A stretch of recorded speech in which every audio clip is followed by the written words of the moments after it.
Expense तो होगा।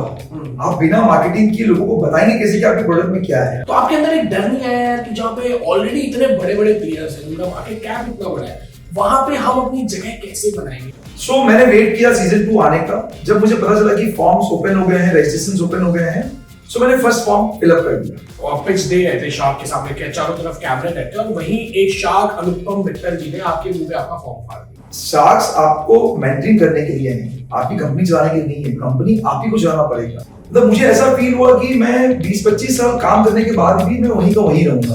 Okay.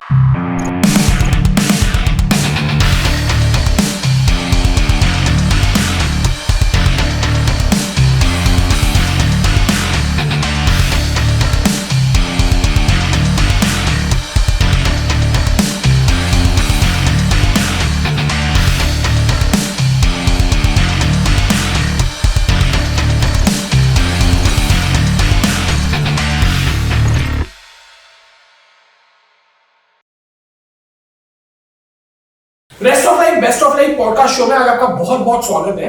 आज मैं थोड़ा एक्साइटेड इसलिए भी हूं कि मेरे साथ एक ऐसे यंग एंटरप्रेन्योर है जिन्होंने खुद के दम पे अपनी एक इंडस्ट्री शुरू की, एक अच्छे मुकाम तक लेके गए और फिर जो एक सारे मिथ होते हैं कि यार एग्जिस्टिंग बिजनेस के अलावा खुद का शुरू करोगे तो सफल बहुत जल्दी नहीं होते, इन सारी बातों को झुटलाया और सक्सेस पा लिए। मेरे बड़े अजीज दोस्त जिन्हें हमने शार्क टैंक में भी देखा हुआ है, Aakash Agarwal, co founder Zoff spices. Aakash, thank you so much for making time कि हम पार्टीज तो कर लेते हैं बट पॉडकास्ट के लिए आपने समय निकाल लिया है। थैंक यू इतने अच्छे इंट्रोडक्शन के लिए। एंड आकाश, मैं ये जानना चाह रहा हूँ यार, आपकी फैमिली का स्टील बिजनेस है। हाँ। तो स्टील बिजनेस भी अच्छा चल रहा है, पैसे कमा रहे हो, सब चीजें, फिर ऐसी क्या चीज थी जो एकदम ही अलग बिजनेस, अलग ही सेगमेंट, मसालों का काम, वहां पे जाने के लिए क्या सोचो और शुरू कर दिया? क्या दरअसल स्टील इंडस्ट्री फैमिली बिजनेस है हमारा। हाँ। और वो इंडस्ट्री जब मैं कॉलेज खत्म करके ज्वाइन किया, कुछ साल काम करने के बाद ये समझ में आया कि वो इंडस्ट्री किक ही नहीं दे रहा है मुझे। मतलब जो एक पर्सनल सेटिस्फैक्शन होता है जब भी आप कोई काम करते हैं और आपको नहीं मिलता है, वो चीजें मुझे स्टील इंडस्ट्री में फील हुआ। उसका सबसे इंपॉर्टेंट रीजन था कि steel industry government dominated industry है। गवर्नमेंट के रूल से इंडस्ट्री में रेट्स अप डाउन हो जाते हैं, हर दिन रेट का ऊपर नीचे होता रहता है, डिमांड सप्लाई के हिसाब से स्टील चलता है। मतलब मुझे ऐसा फील हुआ कि मैं 20-25 साल काम करने के बाद भी मैं वहीं का वहीं रहूंगा। ओके। जबकि इंडस्ट्री बहुत अच्छा चल रहा है, आज भी अच्छा चल रहा है, बट वो किक नहीं मिल रहा था। सो लगा यार कुछ नया स्टार्ट करना चाहिए। और ये जो स्टार्ट करने का आइडिया है ये कॉलेज डेज का है। ओके। मसालों का नहीं, मसालों का नहीं, मुझे अपना ब्रांड बनाना था। ओके। मैं कुछ ऐसा चीज बनाना चाहता था जो कि सालों साल तक, जो एक लेगेसी बिजनेस बोलते हैं कि आज मैंने बना लिया, उसका फ्रूट सालों साल तक मेरे जनरेशन को मिल सके। और हमने देखा है कि जब भी कोई बड़ा ब्रांड बनता है, आप कोई भी बड़ा ब्रांड उठा के देख लें, आज के दिन में लोग ब्रांड को ही पसंद करते हैं। अच्छा ब्रांड है, चलता भी अच्छा है, लोग पसंद भी अच्छा करते हैं और आप ग्रो करते रहते हैं। सो अगर आप मेहनत कर रहे हैं, लेट्स से आपने 5 साल 10 साल किसी बिजनेस में डाला है, तो जब उसके 11वें साल 12वें साल में आपको उसका फ्रूट मिलना चाहिए और 50 साल 100 साल तक मिलना चाहिए। सो वो चीजें स्टील में नहीं मिल पा रहा। सो ऐसा था कि अपना खुद का ब्रांड बनाते हैं ताकि जो भी मेहनत करेंगे, क्योंकि बिजनेस का शौक हमेशा से रहा है, कीड़ा रहा है बिजनेस का, वो एफर्ट दिखना चाहिए था, ये हमेशा से दिमाग में था। तो उसी के लिए हमने अपना दूसरा बिजनेस स्टार्ट किया स्टील के अलावा। घर वालों को जो बताया होगा कि यार मैं बस आपका बिजनेस नहीं देखना चाहता, तो क्या रिएक्शन आया? सपोर्टिव थे या उन्होंने बोला अरे तुम क्या कर रहे हो, ये शुरू करो? तो कैसा माहौल था? मेरे पापा जो रहे ना, हमेशा से रिस्क टेकर रहे हैं। वो भी डिफरेंट चीजें करते हुए आए हैं। सो डेफिनेटली, क्योंकि हमने उस टाइम एक नया प्लांट ही डाला था स्टील का, 4-5 साल हुआ था।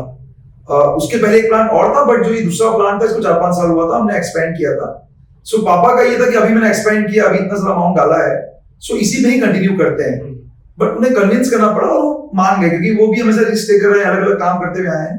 तो थोड़ा समझाना पड़ा, बट वो समझ गए थे कि जो मेरे दोनों बेटे हैं उनको इतना स्टील में मजा नहीं आ रहा है, और जो ये करना चाहते हैं मुझे इनका सपोर्ट करना पड़ेगा। That's great. तो आपके को-फाउंडर हैं वो आपके भाई हैं? हाँ, मेरे बड़े भाई हैं जो साथ में मेरे को-फाउंडर हैं। मुझे ये चीज बताओ आकाश, लगभग 5 साल हुआ? 5 साल हो गया आज। 5 साल में 80 करोड़ की वैल्यूएशन। हाँ। अब आपको थोड़ी सी जो लाइमलाइट मिली, वो चीज मिली जब आप शार्क टैंक के लिए गए। हाँ। तो शार्क टैंक में जाना कितना इजी था? कैसे गए? क्या प्रोसेस होती है? किस तरीके से आप वहां जाते हैं? या स्क्रिप्टेड रहता है? बहुत सारे मिथ है रियलिटी शोज को लेके। तो आई जस्ट वांट कि आपका एक्सपीरियंस कैसा था? देखिए, जब शार्क टैंक सीजन 1 आया था, मुझे इसके बारे में कोई भी आइडिया नहीं था। और मुझे इस प्लेटफॉर्म के बारे में पता चला, मेरे एक फ्रेंड है वाई कम्युनिटी से, मिस्टर साइराज, उनसे मुझे पता चला कि शार्क टैंक का वैल्यू क्या है, क्योंकि वो सीजन 1 में आए थे। ओके। सो उनसे मिलने के बाद फिर बात करने के बाद ये समझ में आया कि प्लेटफॉर्म में जाना चाहिए। अगर आप एक अच्छा बिजनेस कर रहे हैं, एक अच्छा स्टार्टअप चला रहे हैं, सो आपको यहाँ पे जाना चाहिए। यहाँ पर वैल्यू है एंटरप्रेन्योर, यहाँ पर वैल्यू है उस सोच का, उस आइडिया का, अगर कुछ आप अलग करने की कोशिश कर रहे हैं। सो मैंने वेट किया सीजन 2 आने का। जब मुझे पता चला कि फॉर्म्स ओपन हो गए हैं, रजिस्ट्रेशन ओपन हो गए हैं, सो मैंने फर्स्ट फॉर्म फिलअप कर दिया।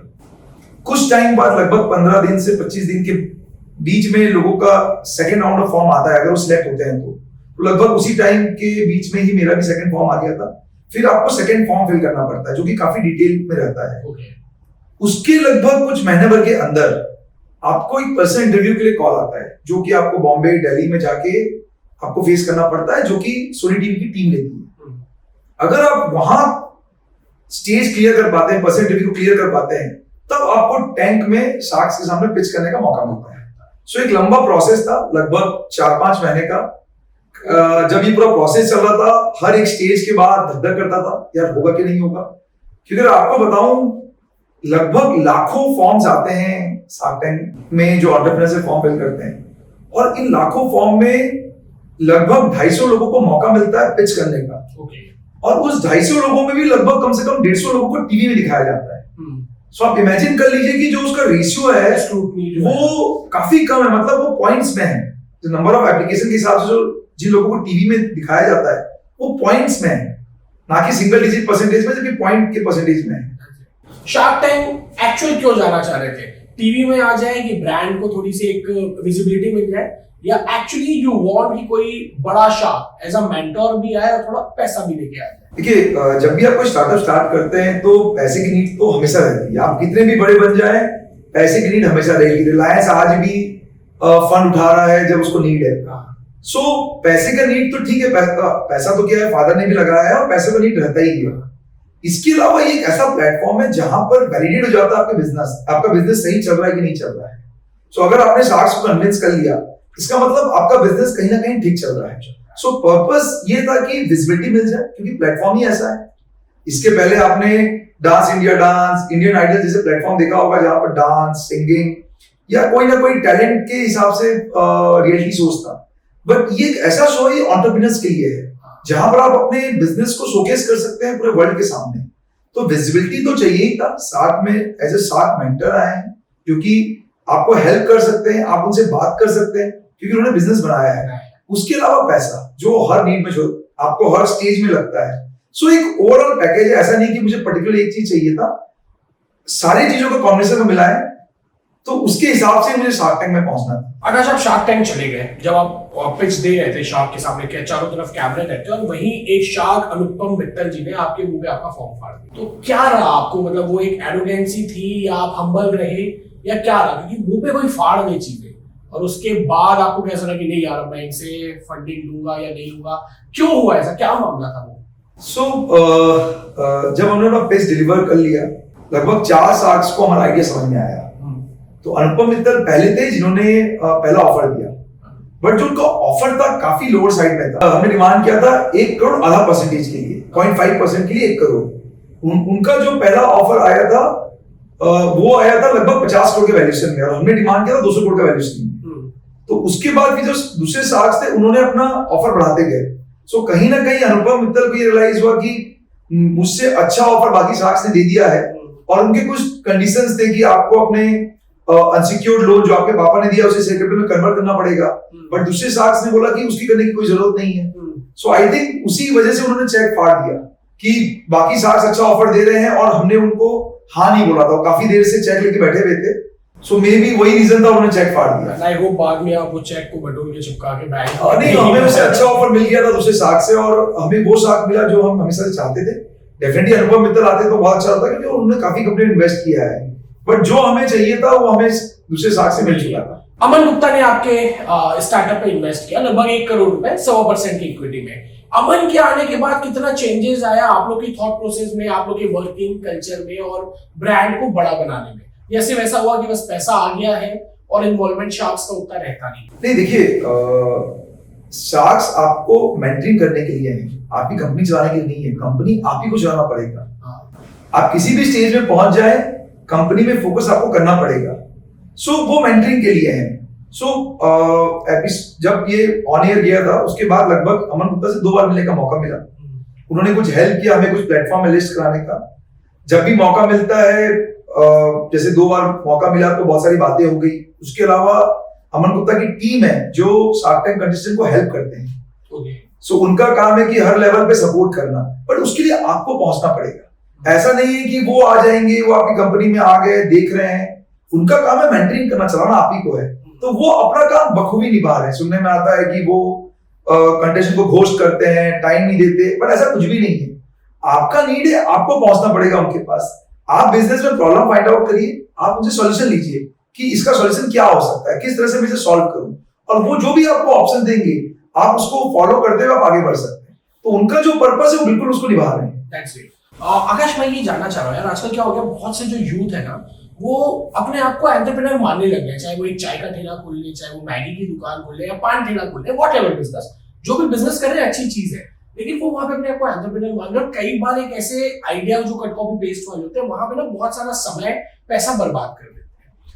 आपका ऐसा क्या सजेशन रहेगा, अगर मैं टॉप 3 सजेशन मांगू कि अगर कोई यंग बंदा अपना एक कोई बिजनेस शुरू करना चाहता है, चाहे वो नया कॉन्सेप्ट हो या चाहे पुराना कॉन्सेप्ट हो, किन चीजों का ध्यान रखना बहुत जरूरी है उस बिजनेस को सस्टेनेबल मॉडल बनाने के लिए?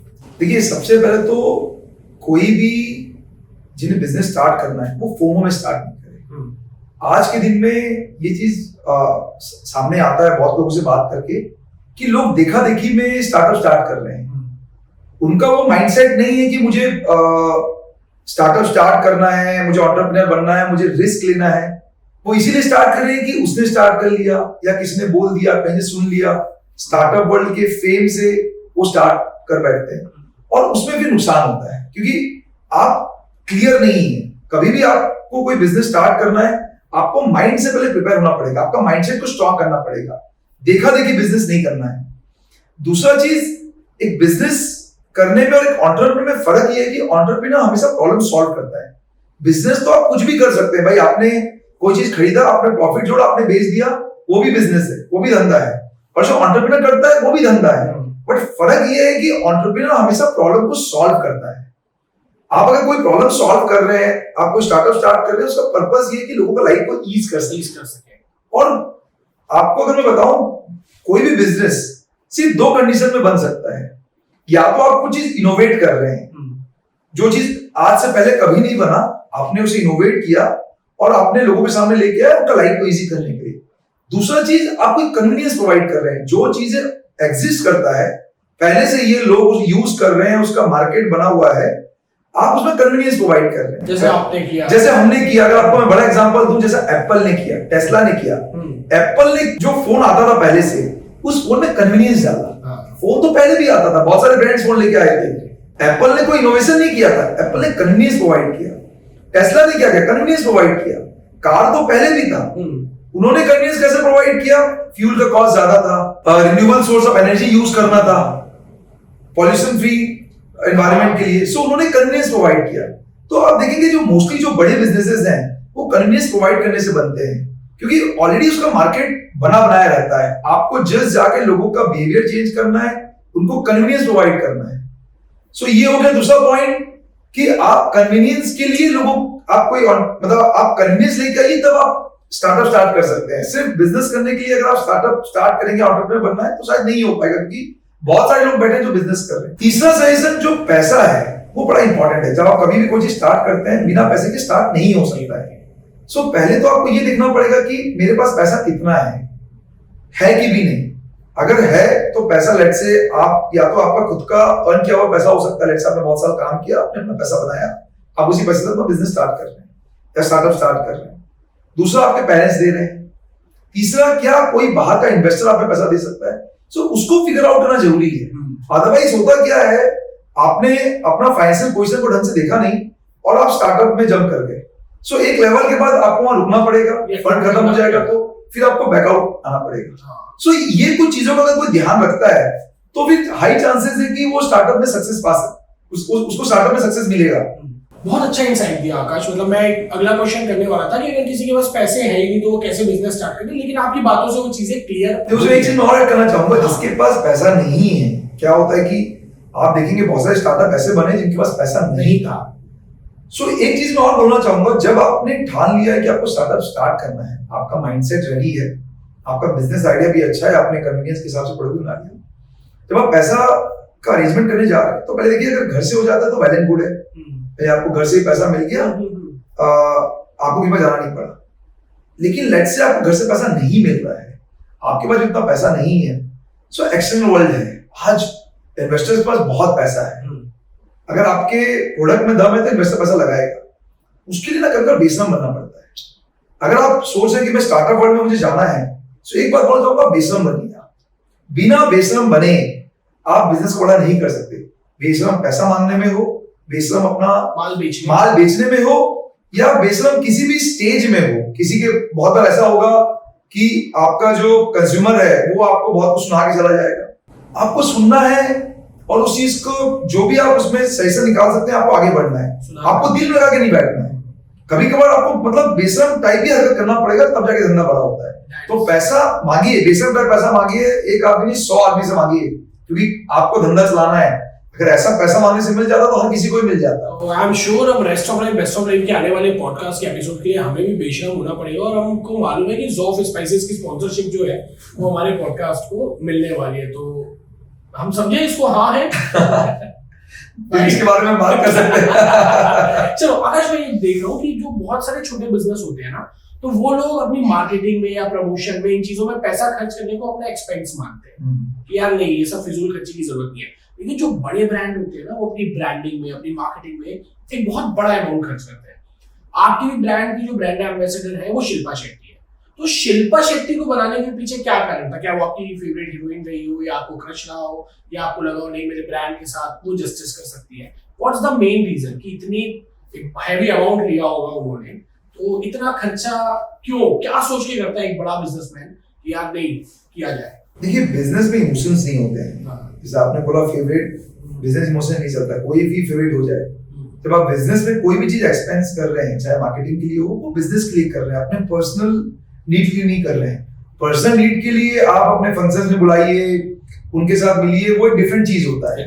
पर जब आप बिजनेस के लिए कोई चीज खर्चा कर रहे होते हैं तो बिजनेस के लिए होता है, पर्पसफुली होता है कि यार मैं ये खर्चा कर रहा हूँ, मुझे यहाँ से ये बेनिफिट आएगा।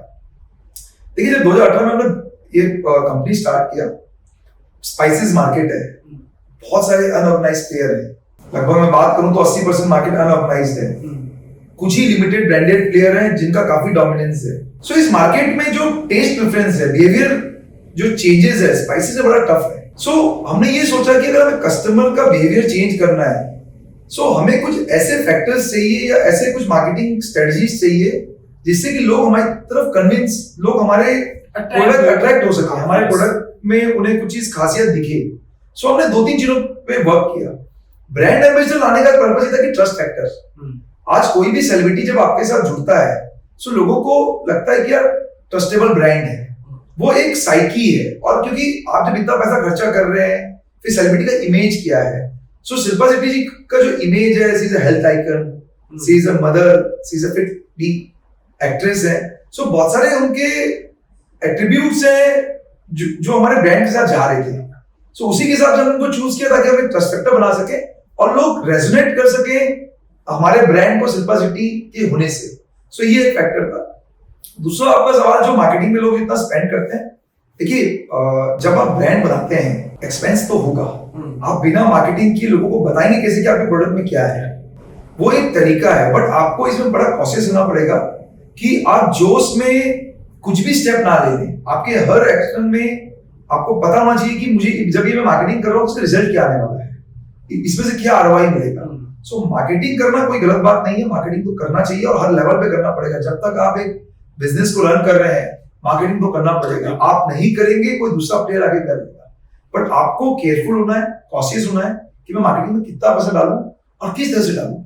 सो हमने कुछ जो स्टेप लिया, कुछ डेलिब्रेट थे, नीड के हिसाब से, नया स्टार्टअप था, बहुत सारी लर्निंग्स थे, कुछ गलतियां भी हुई होंगी, बट मार्केटिंग मस्ट है किसी भी बिजनेस के लिए अगर उसको ब्रांड बनाना है। तो मतलब कहा है कि बेशरम होना बहुत जरूरी है। तो मैं आकाश से मतलब ये मान सकता हूँ कि rest of life best of life podcast show के लिए हमको एक स्पॉन्सर मिल गया है जो ज़ौफ़ स्पाइसेस के रूप में आ जाएगा। तो हमने भी बेशरम होके एक एंटरप्रेन्योर या शार्क के से फंडिंग मांग ली है, तो आई होप हमको स्पॉन्सरशिप जो है वो मिल जाएगी। हाँ बिल्कुल दर्शन, मतलब आप इतना बढ़िया काम कर रहे हैं, इतना अच्छा कंटेंट बिल्डअप कर रहे हैं, डेफिनेटली मैं करना चाहूंगा। That's it. Thank you so much, bro. यार आकाश, ये देखो MDH, एवरेस्ट, बादशाह और बहुत सारे मसाले हैं, एक बड़ा मार्केट है। तो आपके अंदर एक डर नहीं आया यार कि जहाँ पे ऑलरेडी इतने बड़े बड़े प्लेयर्स हैं जिनका मार्केट कैप इतना बड़ा है, वहां पे हम अपनी जगह कैसे बनाएंगे, हम किस तरीके से आएंगे, या शायद फेल हो जाए? तो ये कुछ डर था या प्रॉपर प्लानिंग थी, या फ्रॉम वेरी फर्स्ट डे आपने कुछ मेंटोर्स हायर किए, प्रॉपर टीम रिसर्च के साथ शुरू किया, या बस जोश था करना है तो कर डाले? दर्शन, जोश तो सबसे पहले था। मतलब ये जोश तो कॉलेज टाइम से था, जैसे मैंने बताया, और स्टील बिजनेस में किक नहीं आ रहा था, तो बिजनेस स्टार्ट करना था। मोस्टली इस बिजनेस को स्टार्ट करने में हमने ही रिसर्च किया है काफी, क्योंकि रायपुर सिटी में प्रॉपर्ली ऐसा कोई गाइड करने वाला हमें था नहीं। सो इसीलिए इस बिजनेस में काफी लर्निंग्स है हमारे। हमने 5 साल में लर्निंग में बहुत सारा पैसा दिया है, और लर्न करते करते हम इस बिजनेस को आगे बढ़ा रहे हैं। उसका अपना एक अलग मजा है। जब आप कोई चीज सीख के करते हैं ना, तो उसको आपको पता रहता है, जब आप स्केल कर रहे होते हैं तो आप उस टाइम वो गलती नहीं करते। इनिशियली गलती कर रहे हैं, उसका कॉस्ट बड़ा छोटा रहता है, लेकिन जब आप बहुत बड़े बन जाते हैं, अगर आप वहां जाके गलती करेंगे तो बहुत ही भारी पड़ता है। सो बिजनेस करने का तरीका अलग था। हम किसी को कॉपी पेस्ट नहीं कर रहे थे, तो इसीलिए हमने ऐसा किसी कोई सजेशन नहीं लिया कि आप बता दो ये बिजनेस को हमें कैसे रन करना है। तरीका हमारा था, हमें अपने कॉन्सेप्ट से मार्केट में अपना पहचान बनाना था। सो ऐसा कोई मैटर तो नहीं था। रही बात डर की, देखिए डरना अच्छी बात है बिजनेस में। एक एंटरप्रेन्योर को हर लेवल पे डरना चाहिए। जब तक डर नहीं रहेगा तब तक बिजनेस बड़ा नहीं बनेगा। पॉजिटिव वे से डर होना चाहिए, जो कि उसे पुश करता है आगे बढ़ने में। डर अलग अलग तरीके का हो सकता है। डर ये हो सकता है कि मेरा कंपनी चलेगा कि नहीं चलेगा। उस डर के वजह से आप और अच्छा सोचते हैं, आप और मेहनत करते हैं कि मुझे कंपनी चलानी है। डर ये है कि कोई मेरा मार्केट शेयर ना ले ले, तो उससे आप मेहनत करते रहते हैं। तो डर तो होना चाहिए। डर डेफिनेटली था जब आप स्टार्ट कोई चीज करते हैं, चलेगा नहीं चलेगा। बट डर के साथ जब वो एक पैशन होता है अंदर कि यार मुझे बनाना है, तब वो रिजल्ट आता है। तो मैं यही बताना चाहूंगा कि डर होता भी है तो डरो मत। डर आने दीजिए, बट हमें डर में क्या स्टेप लेना है, हमें उस पर फोकस करना चाहिए। यार आकाश, देखो आप ना एक छोटे शहर में हो, मतलब हम अगर देखें रायपुर कोई बहुत बड़ा शहर नहीं है, अमूमन यहाँ सब एक दूसरे को जानते हैं। आपको क्या लगता है कितना जरूरी होता है कि आप जिस जगह रहते हैं वहां का माहौल आपकी ग्रोथ को लेकर? मुझे ऐसा लगता है कि अगर एलॉन मस्क यूएस छोड़ के रायपुर में होता तो शायद ट्विटर वो नहीं बना पाता, बिल्कुल। या मार्क जुकरबर्ग जो है वो पटना में बैठा होता तो वो अंदर से फेसबुक को इस लेवल पे नहीं पहुंचाया जा सकता। तो कभी कभी आपको लगता है कि यार मैं जिस जगह पे हूँ वो जगह भी आपकी ग्रोथ, आपकी प्रोग्रेस में, जो आप अब जिस फील्ड में आए हैं उसमें वो बाधा लाती है, या ये बिजनेस ऐसा है कि आप कहीं भी है कि टेक्नोलॉजी ने आपकी इन सारी चीजों को इजी बना दिया? देखिए स्टार्टअप आप कहीं से भी स्टार्ट कर सकते हैं, बट जगह का इंपॉर्टेंस है। अगर मैं बात करूं, रायपुर में स्टार्टअप कल्चर उतना नहीं है। जब हमने कंपनी स्टार्ट किया था, जब हम स्टार्टअप की बातें करते थे, जब हम वैल्यूएशंस की बातें करते थे, जब हम स्केलेबिलिटी की बातें करते थे, तो लोगों को समझ नहीं आता था कि ये होता क्या है, ये कुछ भी बातें कर रहा है। क्योंकि यहाँ पर एक कोर सेक्टर इंडस्ट्री चलता है, बिजनेस चलता है, स्टार्टअप का उतना कॉन्सेप्ट नहीं है। बट आपका जो पैशन है, आपका जो विजन है, आप वहां से एक स्टार्टअप बनाते हैं।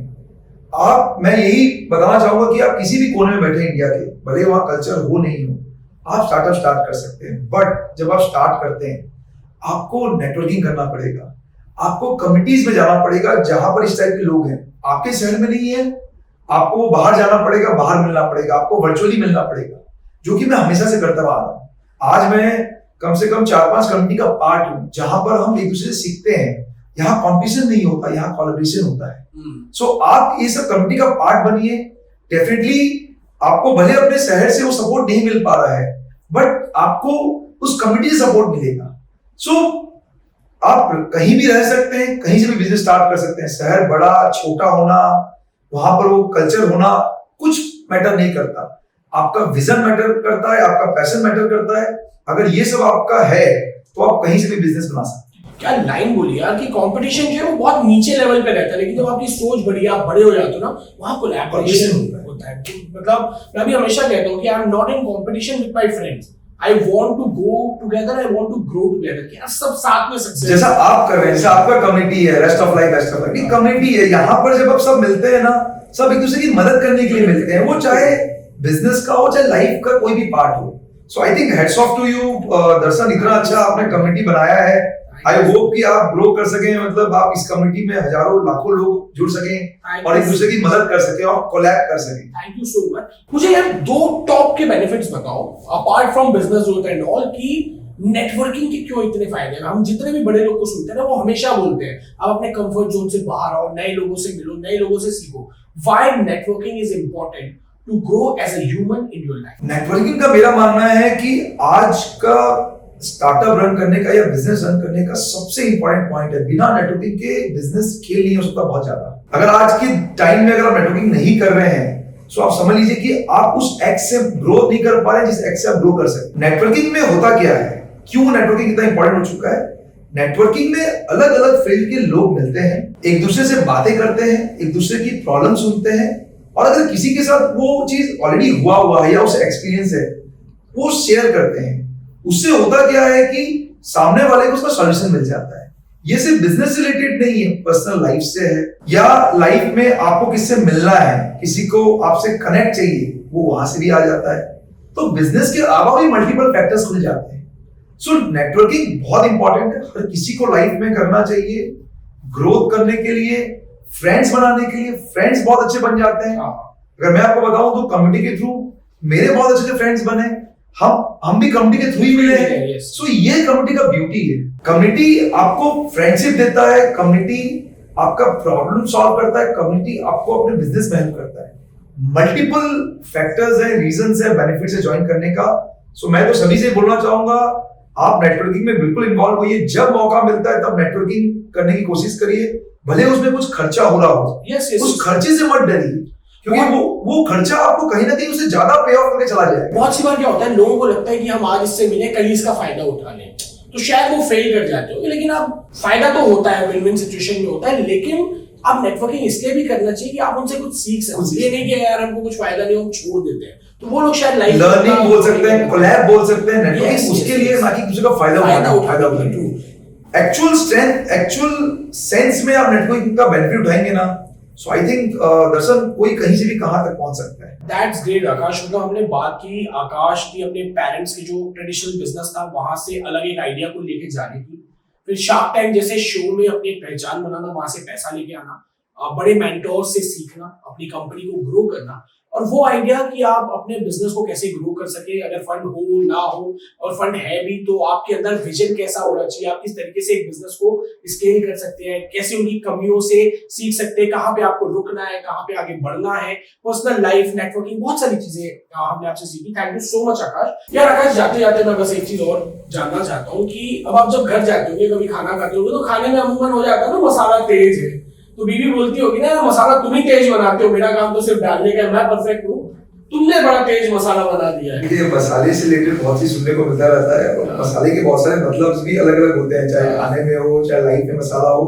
तो कभी भी कुछ इससे रिलेटेड चीजें आती है तो डिफरेंटली अपना आता है कि तुमने बनाया है, तुम मसाले वाले हो, तो ये तो होता रहता है, मतलब फनी वे में। दैट्स इट आकाश। हमारी पूरी टीम की तरफ से आपको बहुत सारी बेस्ट विशेस कि आपकी कंपनी जो है वो 80 करोड़ से 800 करोड़ तक जाए, और आप वो तमाम अपने सपनों को पूरा करें। और आपकी जो इनपुट हमें मिले, आपकी जो इनसाइट्स हो रहे हैं, हम वेरी श्योर जो यंग एंटरप्रेन्योर्स है वो इससे रिलेट कर पाएंगे। आपके जो डाउट्स हो या क्वेश्चन हो, आप हमको कमेंट बॉक्स में बताइए। हम कोशिश करेंगे कि आने वाले एपिसोड्स में हम उन क्वेश्चंस के भी आंसर दे सके, और ऐसी और शख्सियत को हम आपके साथ लेके आ सके। एंड होपफुली आकाश, आपके साथ भी हम एक एपिसोड जो करें वो पूरा एंटरप्रेन्योरशिप के अलग अलग एंगल को लेके करें, जिससे और ज्यादा डिटेल में हम चीजों को सीख सकते हैं। Thank you so much for joining us, and I wish you all make the rest of life best of life.